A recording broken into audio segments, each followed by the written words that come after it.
আসসালামু আলাইকুম প্রিয় শিক্ষার্থী বন্ধুরা, আমরা আজকে টু বি ভার্ব এবং টু হ্যাভ ভার্ব সম্পর্কে জানব। যদিও এই যে টু বি ভার্ব আমরা যেগুলো আলোচনা করছি এবং টু হ্যাভ ভার্ব হিসেবে যেগুলো আলোচনা করছি, এগুলো চেহারা আমাদের পরিচিত।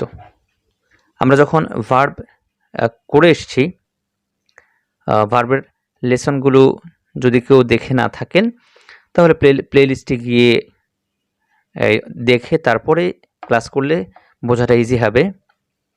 ভিডিওর শেষে প্লেলিস্ট থাকবে। তো এগুলো আমরা অক্সিলারি ভার্ব হিসেবে চিনি, প্রাইমারি অক্সিলারি ভার্ব হিসেবে চিনি, am, is, are, was, were, have, has, had. তো এগুলো আসলে ক্ষেত্র বিশেষে ব্যবহারের উপর নির্ভর করে এগুলোর নামটা পরিবর্তন হয়ে যায়। আমরা সেটাই দেখব আজকে। এটা কিন্তু আমাদের জানা অতীব জরুরি। গ্রামার করতে গেলে বিভিন্ন জায়গায় আমরা এই টু বি ভার্ব এবং টু হ্যাভ ভার্বের ব্যবহার দেখব এবং এগুলো আসবে, অতএব এগুলো বুঝতে হবে। তো কথা না বাড়াই, টু বি ভার্ব কোনগুলো?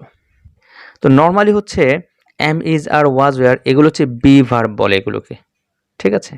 আচ্ছা, এখন এগুলো এই বি ভার্বগুলো কখন টু বি ভার্ব হয় সেটি আমরা আজকে দেখব। হ্যাঁ, যে সকল বি ভার্ব বাক্যে মূল ভার্ব হিসেবে ব্যবহৃত হয় এবং ওই বাক্যে অন্য কোনো মূল ভার্ব থাকে না, সেগুলোই টু বি ভার্ব।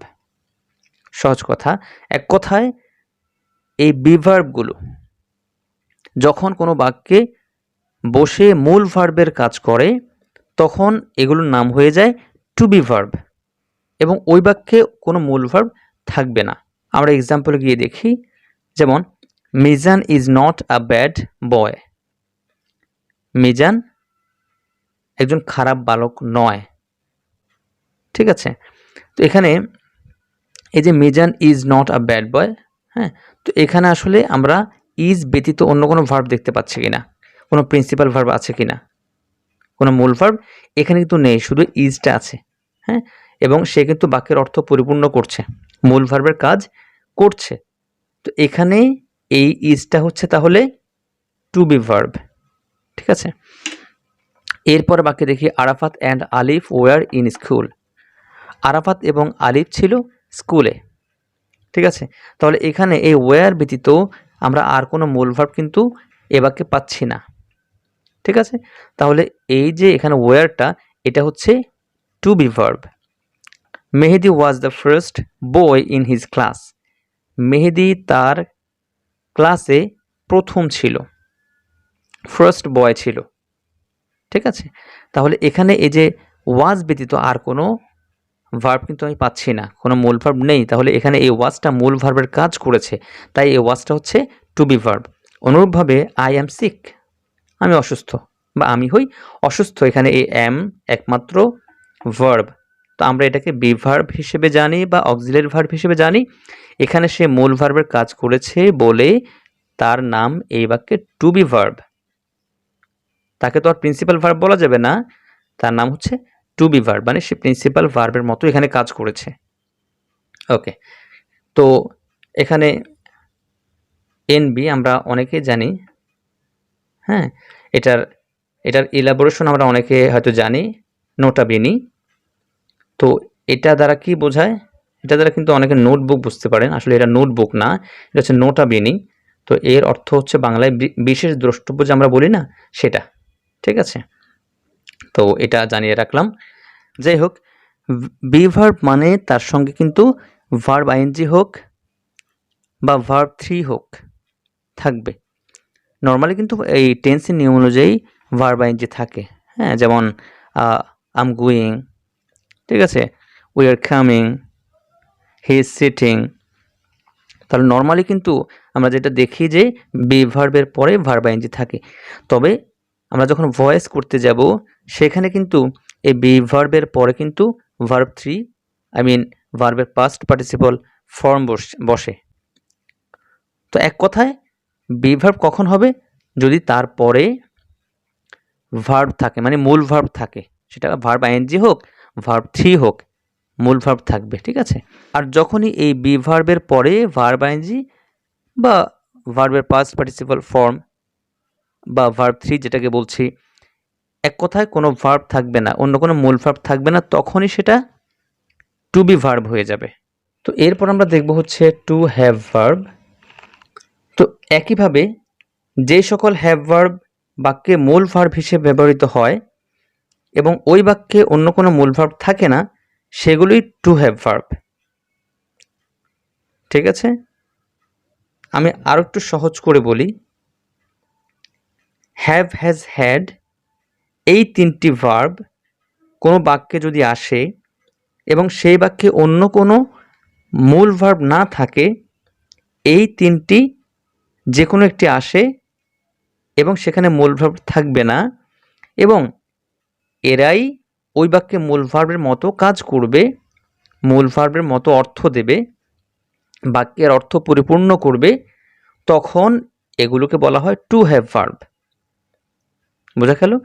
এক্সাম্পলে দেখি, হি হ্যাজ আ পেন, তার একটি কলম আছে।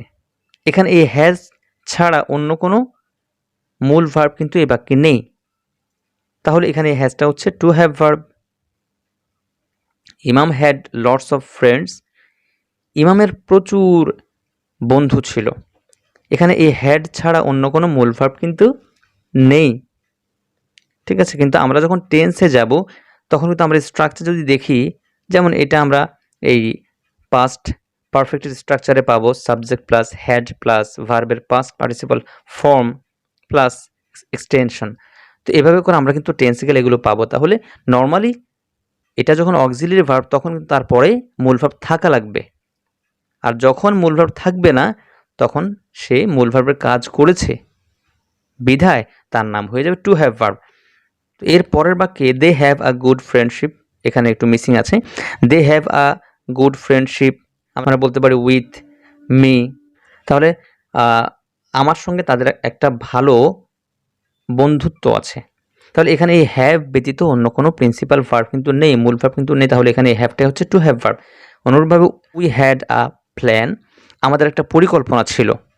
তাহলে এই বাক্যে হ্যাড ব্যতীত অন্য কোনো প্রিন্সিপাল ভার্ব আসেনি, হ্যাঁ, তাই এখানে হ্যাডটা হচ্ছে টু হ্যাভ ভার্ব।